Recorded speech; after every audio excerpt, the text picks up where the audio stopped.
Sering gak sih kita lihat tanaman tetangga kok kayaknya subur banget, ijo rimbun, terus kita nengok tanaman sendiri, kok lesu ya? Nah, kalau Anda pernah merasakan itu, tenang, Anda nggak sendirian kok. Rahasianya itu ternyata bukan sihir, tapi tersembunyi tepat di bawah tanah. Yuk kita bongkar bareng-bareng. Nah, ini dia pertanyaan yang sering banget bikin pusing para pecinta tanaman. Rasanya udah disiram, udah dijemur di bawah matahari. Kok tanamannya gitu-gitu aja ya? Kayak nggak mau tumbuh? Sebenarnya apa sih yang salah? Apa yang kita lewatkan? Ternyata, jawabannya itu bukan cuma nambahin air atau mindahin pot ke tempat yang lebih terang. Seringkali masalah utamanya dan solusinya juga itu tersembunyi di tempat yang paling jarang kita perhatikan, di dalam media tanamnya itu sendiri. Coba kita intip lebih dalam. Oke, untuk memecahkan misteri media tanam ini, kita perlu kenalan dulu sama 3 jagoan utama di dunia pertanaman. Saya suka nyebut mereka ini trio pahlawan. 3 bahan ini, kalau digabungkan, bisa menciptakan istana yang super nyaman buat akar tanaman. Jagoan pertama kita adalah kokopit. Coba bayangin deh, kokopit ini ibarat spons super buat tanaman. Dia punya kemampuan luar biasa buat menyerap dan menahan air. Jadi, akar tanaman itu kayak punya cadangan air pribadi. Tanah jadi nggak gampang kering, dan tanaman pun nggak bakal kehausan. Lanjut, ada sekam bakar. Kalau tadi kokopit itu tugasnya nyimpan air, nah sekam bakar ini tugasnya jadi arsitek.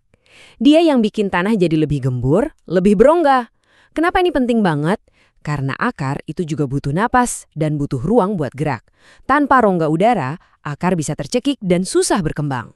Dan yang terakhir, pahlawan ketiga kita adalah humus. Anggap saja ini adalah superfoodnya tanaman. Humus ini kaya banget sama nutrisi alami.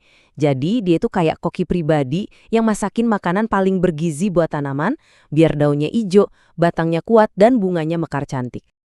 Terus, apa yang terjadi kalau si spons, si arsitek, dan si koki ini kita gabungkan? Wah, yang terjadi adalah sebuah kerjasama tim yang luar biasa. Yuk kita lihat apa sih hasil nyata dari kombinasi sempurna ini. Lihat deh, betapa karennya kombinasi mereka. Kokopit jaga kelembapannya kayak spons. Sekam bakar bikin ruang udara biar akar bisa napas lega.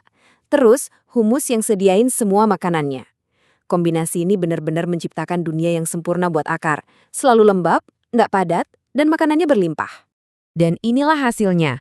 Kalau media tanam biasa itu sering jadi keras dan padat, campuran ideal ini justru sebaliknya. Karena tanahnya gembur, akar jadi bebas bergerak, tumbuh lebih kuat dan lebih sehat. Ingat ya, akar yang sehat itu adalah fondasi utama buat tanaman yang subur di atasnya. Ini dia jawaban buat tanaman yang tadinya mager tumbuh. Dan bagian terbaiknya apa? Resep ini tuh nggak cuma buat satu jenis tanaman aja loh. Kalau kita udah punya fondasi media tanam yang tepat, kita itu pada dasarnya megang kunci buat menumbuhkan hampir semua jenis tanaman yang kita mau. Lihat aja nih, fleksibel banget kan? Mau tanam sayuran segar buat masak di dapur? Bisa. Mau punya pohon buah sendiri? Tentu bisa. Suka bunga warna-warni atau tanaman hias yang unik? Semuanya itu butuh hal yang sama, rumah yang bagus. Nah, campuran ini adalah jawaban universalnya. Coba bayangin deh, bisa metik cabai pedas atau tomat segar langsung dari pot di balkon. Atau mungkin punya pohon alpukat sendiri dari biji. Bahkan tanaman hias yang biasanya terkenal manja dan gampang ngambek pun pasti bakal lebih bahagia kalau rumahnya senyaman ini. Jadi, kesimpulannya gini. Rahasia di balik tanaman yang subur itu bukan sihir, bukan soal tangan dingin atau keberuntungan.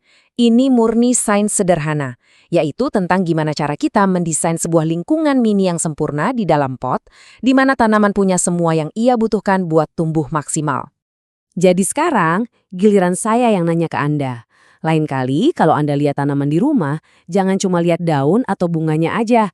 Coba deh perhatikan potnya dan tanya ke diri sendiri, apa ya rahasia yang sebenarnya tersembunyi di dalam media tanam saya?